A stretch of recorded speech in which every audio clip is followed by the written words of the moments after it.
حق کی تلقین کرتے رہے، اچھے اچھے کام کرتے رہے، تو جہاں ایمان کا ذکر کیا وہاں اعمال صالحہ کا بھی ذکر اللہ نے فرمایا۔ ایک جگہ فرماتا ہے بشر الذین آمنوا وعملوا الصالحات ان لهم جنات تجری من تحتها الانہار۔ اے محبوب خوشخبری سنا دو، بشر الذین، خوشخبری سنا دو ان لوگوں کو الذین آمنوا وعملوا الصالحات، جو ایمان لائے اور ایمان لانے کے بعد وعملوا الصالحات، جنہوں نے اچھے اچھے کام بھی کیے۔ خوشخبری ان کو سناؤ جو ایمان بھی لائے، عقیدہ بھی صحیح رکھا، اور اس کے ساتھ ساتھ عمل الصالحات، اعمال صالحہ کیے، نیک کام کیے۔ خوشخبری ان کے لیے جو ایمان کے ساتھ ساتھ اعمال صالحہ بھی کرے۔ اور خوشخبری کا ہے کہ فبشر الذین آمنوا وعملوا الصالحات ان لهم جنات تجری من تحتها الانہار۔ اے محبوب انہیں خوشخبری سنا دو ان جنتوں کی جن کے نیچے اللہ نے نہریں بہا۔ جنتوں کی خوشخبری ان کو سنا دو، سمجھا؟ تو اللہ کے رسول سید عالم صلی اللہ علیہ وسلم نے 40 سال کی مبارک زندگی میں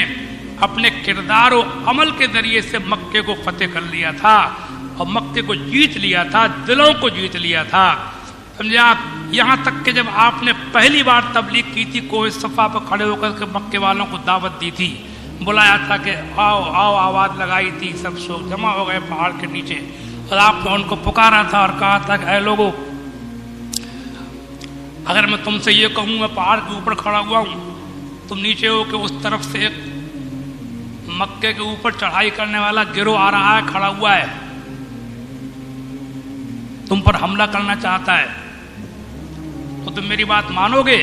تو پورا مکے کا جو اکٹھے ہو گئے تھے سب نے کہا کہ اے محمد، ہم نے تمہیں کبھی جھوٹ بولتے نہیں دیکھا ہے، اگر تم کہو گے کہ پہاڑ کے پیچھے کوئی لشکر ہے جو مکے پہ حملہ کرنا چاہتا ہے، ہم یقیناً آپ کو سچا جانیں گے، ہم نے کبھی آپ کو جھوٹ بولتے نہیں دیکھا، کبھی جھوٹ نہیں سنا آپ کی زبان۔ اس کے بعد جب آپ نے فرمایا کہ اب سنو، میں اللہ کا پیغمبر ہوں، رسول ہوں، اللہ کے علاوہ کوئی معبود نہیں ہے، اور میں اللہ کا رسول ہوں، اور سنو اللہ نے اور باتیں آپ نے بتائیں، سمجھا آپ؟ اگر تم نیک اچھے کام کرو گے، ایمان لاؤ گے، جنت پاؤ گے، ورنہ دوزخ اللہ نے تیار کی ہے۔ تم میرے اوپر ایمان لاؤ، کلمہ پڑھو، اللہ کی توحید کے قائل ہو، بتوں کی پرستش کو چھوڑ دو، اللہ کے علاوہ کوئی معبود نہیں ہے، کسی کی عبادت نہ کرو، جب تم مجھے سچا جانتے ہو تو میری بات کو مانو۔ جب یہ آپ نے فرمایا تو پھر لوگ تتر بتر ہونا شروع ہو گئے، اور وہی بات ہوئی ہے، جب تک اپنے مطلب کی ہو تو سیکھے۔ بہت سے لوگوں کو دیکھا ہے، میں نے تجربہ کیا ہے کہ ان کے مطلب کی بولتے رہو تو بہت اچھے مولانا ہے، بہت اچھے مولانا ہے، بہت اچھے مولانا ہے، اور جہاں کوئی بات ان کی مرضی خلاف نکل گئی تو سمجھا آپ، پھر وہ ناراض ہو جاتے ہیں۔ اب مکہ تتر بتر ہو گیا، پھر 13 سال میں کیا کیا ہوا وہ سب آپ جانتے ہیں۔ کل ملا کر کے بات یہ ہے کہ ایک مجمع و بھیڑ کے اندر آپ نے جب یہ کہا تھا کہ میں اگر کہوں تو مجھے سچا جانو گے کہ جھوٹا، تو پورے مکے کی زبان پر ایک بولی تھی کہ ہم نے آپ کو جھوٹ بولتے کبھی نہیں دیکھا ہے۔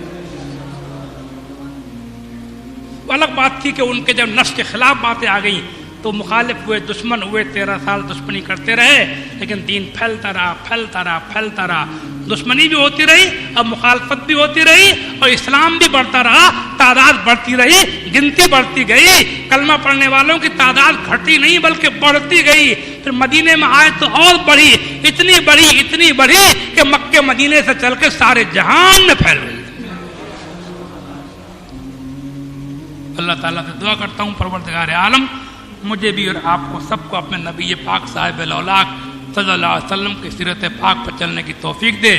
نمازوں کا پابند ہو، ایماندار، سچا ہو، وفادار ہو، وعدے پورے کرتا ہو، کسی پر ظلم نہ کرتا ہو، لوگوں کے کام چلاتا ہو، غریبوں کے کام میں آتا ہو، پڑوسیوں کی 2 باتیں ہوں تو برداشت کر لے، صبر کر لے، بیاہ شادیاں ہلکی کرتا ہو، سادہ مزاج ہو، سادہ رہن سہن ہو، سادے کھانے پینے ہوں، سادے مکان ہوں، سادے سب کام ہوں، سادی اللہ کو رسول کو پسند ہے۔ آپ کی سیرت کا سب سے اہم پہلو جو ہے وہ آپ کی سادہ زندگی ہے۔ نعرے بہت لگ رہے ہیں آج کل، بارہویں شریف وغیرہ میں بہت نعرے لگے، سمجھے آپ، اور لگتے ہی ہیں نعرے۔ ایک نعرہ میں نے دیا ہے،